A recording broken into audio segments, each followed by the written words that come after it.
கிறிஸ்துவுக்குள் மிகவும் பிரியமான தேவ பிள்ளைகளே, கர்த்தருடைய நாமத்தில் உங்களை வாழ்த்துகிறேன். நம்முடைய ஆண்டவரை ஸ்தோத்திரம் பண்ணி ஒரு பாடலை நாம் சேர்ந்து பாடி இன்றைக்கு நம்ம தேவனுடைய வார்த்தைகளை தியானிக்க போகிறோம். கர்த்தருடைய ஆவியானவர் உங்களுக்கு உதவி செய்வார்.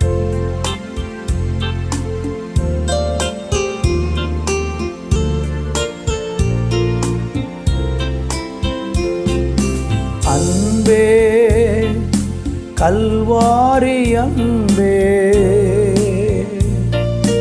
உம்மை பார்க்கையிலே என் உள்ளம் உடையுதப்பா. அன்பே கல்வாரி அன்பே, உம்மை பார்க்கையிலே என் உள்ளம் உடையுதப்பா. தாகம் தாகம் என்றீ எனக்காய் ஏங்கி நின்றீ. தாகம் தாகம் என்றீ எனக்காய் ஏங்கி நின்றீ. பாவங்கள் சுமந்தீ பரிகார பலியானி. எல்லா பாவங்கள் சுமந்தீ பரிகார பலியானி.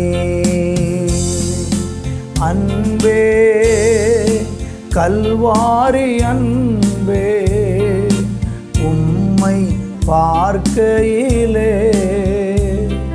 என் உள்ளம் உடையுதப்பா. காயங்கள் பார்க்கின்றே கண்ணீர் வடிக்கின்றே. காயங்கள் பார்க்கின்றே கண்ணீர் வடிக்கின்றே. தூய திருரத்தமே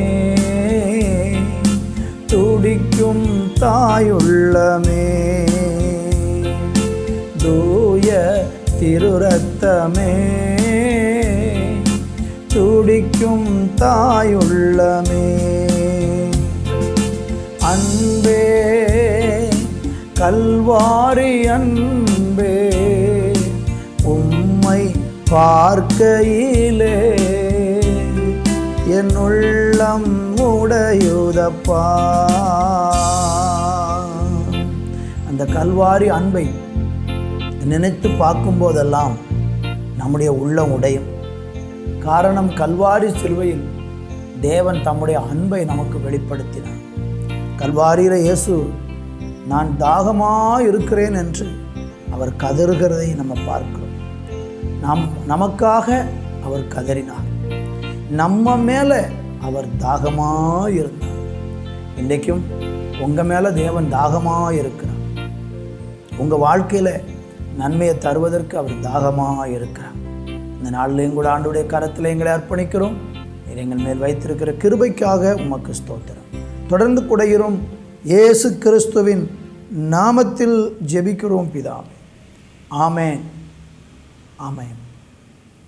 அன்பு தேவ பிள்ளைகளே, இந்த நாளிலே தியானிப்பதற்காக யோவான் எழுதின சுவிசேஷம் அதனுடைய 4ஆம் அதிகாரம் 8வது வசனத்தை வாசிக்கிறேன்.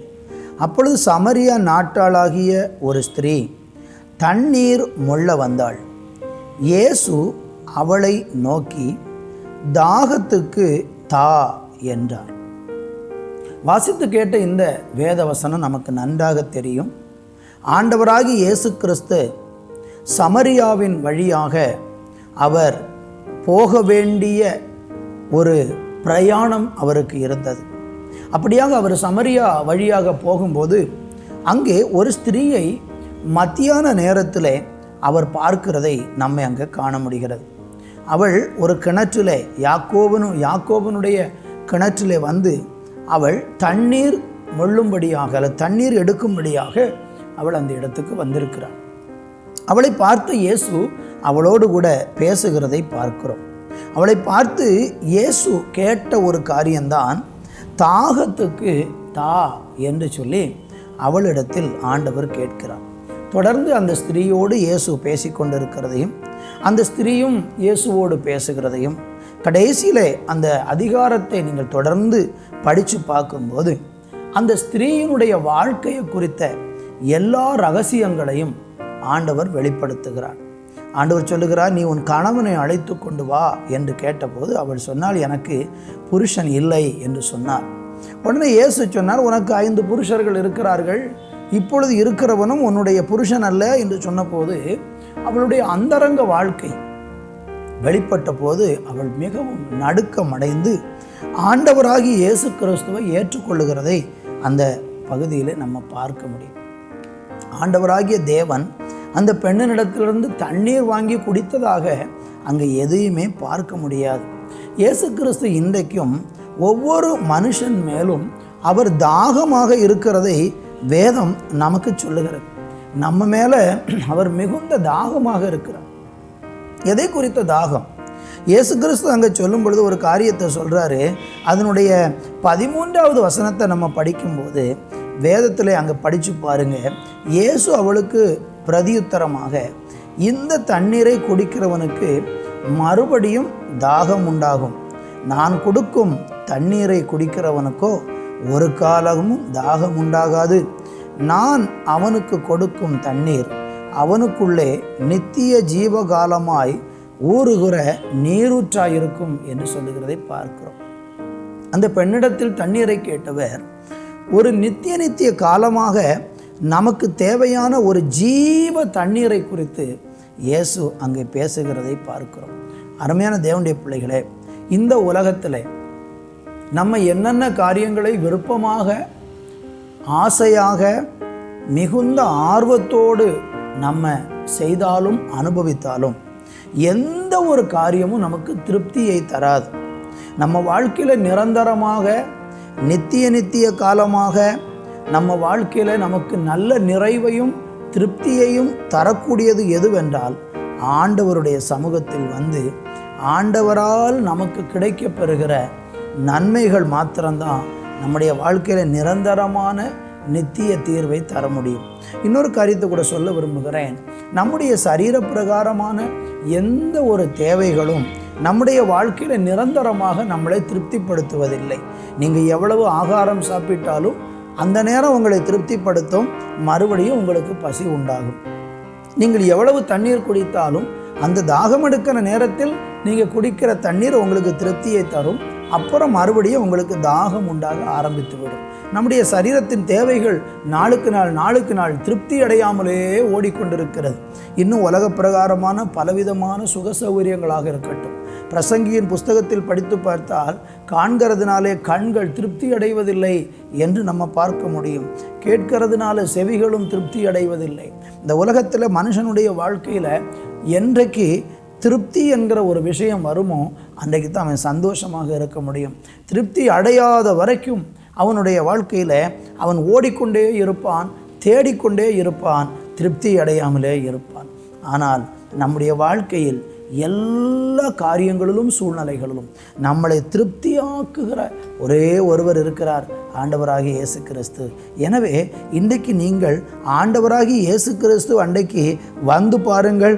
கர்த்தராகிய தேவன் இந்த நாட்களில் நம்மை திருப்திப்படுத்த அவர் போதுமானவராக வல்லவராக இருக்கிறார். ஆண்டவராகிய கர்த்தர் ஒரு காரியத்தை சொல்லுகிறார்.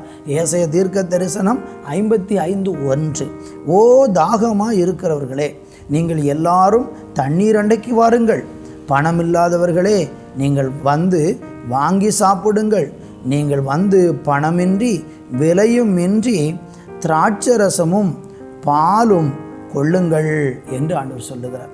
பார்த்தீங்களா, ஆண்டவர் அண்டைக்கு வந்தால் நம்முடைய தாகம் தீர்க்கப்படும், சரீர பிரகாரமான நம்முடைய தேவை திருப்தியாக்கப்படும், ஆத்துமாவிலே உண்டாகிற தாகம் தீர்க்கப்படும். நம்மளை திருப்திப்படுத்துவதற்கு இயேசுவால் மட்டும்தான் முடியும். எனவே இந்த உலகத்தில் திருப்தியற்ற ஒரு வாழ்க்கை வாழ்ந்து கொண்டு இருக்கிறீங்களா? விரக்தியோடு வாழ்ந்து கொண்டு இருக்கிறீங்களா? இயேசு அண்டைக்கு வந்து பாருங்கள், அவர் உங்களை திருப்தியாக்குவார். ஜெபிக்கலாமா? நல்ல தகப்பனே, இந்த நாட்களிலையும் கூட திருப்தி இல்லாத ஒரு வாழ்க்கை தான் உலக வாழ்க்கை. ஆனால் இந்த உலகத்தில் எங்களை திருப்திப்படுத்தி எங்கள் தாகத்தை தீர்த்து எங்கள் வாழ்க்கையை செழிப்பாக்கக்கூடிய தெய்வம் நீங்கள் மட்டும்தான். உங்களை நாங்கள் விசுவாசித்து உம்மிடத்திலிருந்து பெற்றுக்கொள்ள கிருபை செய்யும். இயேசுவின் நாமத்தில் பிதாவே, ஆமேன், ஆமேன்.